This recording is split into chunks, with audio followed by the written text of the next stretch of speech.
Sayangan na panahon, mga adlaw ming labay nga napakasakiliran, permiti kang sa likway dili ka tagaano oras di panumbalingon, o kung magtagot ang duwa halos di kalingion. Wala ko nang tinarong sa relasyon na tong duha, karon ikaw na palayo kay wala ka agwanta. Pero nga numananing ani na ako gimingaw sa mga init imong gakos og sa gabi inabugnaw. Nagpangita sa atin man og sa gugmang nawala, kay nagmahay ko sa tanan og sa imong pagbiya. Usa dako kay pagkahanaw, dako kay kaguol, sa gibuhat nako sa imo ako na nagbasol. May pagwala na lang lagi di kagibinuangan, maulahi laging pagmahay dili mahibaw-an. Pero unsaon man ni kung dili madalagang nyo ang relasyon na nga buak, pwede bang ibalik na to? Pasayloan na lang ko sa mga sala ko kanimo, nga dili na ko makaya nga ikaw wala pa. Pasayloan na lang ko, nang hinaot ko mimo ko. Pasayloan na lang ko sa mga sala ko kanimo. Wala ko'y buba sa imo, masukat kita naguyab.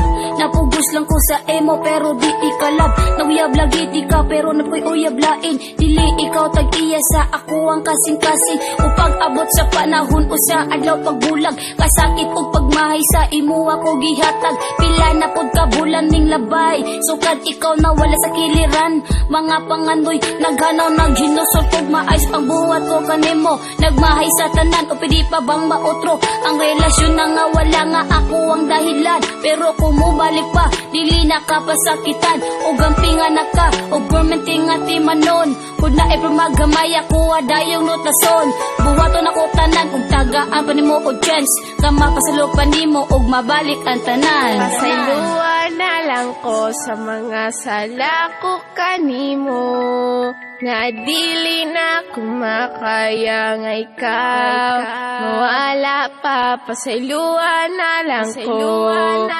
Sakto na undangin na yan ako upa ang tusa. Kung tinuod yun na imong gugma, please lang ako pasayloas kung mga sala nga nabuhat na ko sa imuha. Kung di mo madawat ko, sorry, ayaw na lang ko paasaha. Wala ba mo na feel nga ikaw ra kung yun na huna, pero ang tanan na kung gibuhat igura di baliwala. Unsa man akong mga sala nga nun di man ko ni mo mapasaylo. Nakakita ra gani ka og lain ug imura kung gibaylo salig. Kay dato siya dayon ako usa ra ka pobre, pero akong gugma sa imuha nakakunik murag kuryente. Di ko gusto maputol ang atong relasyon karon, di ba niingon ka sa ako nga di bulag ang solusyon. Pagkahuman mawala lang ka nga ingon ani ka sayon, and I don't know kung usa majud ang sakto nga rason. Di na ko mahimo nga ikaw mo palayo, kay kung mawala ka akong luha sige lag magtulo.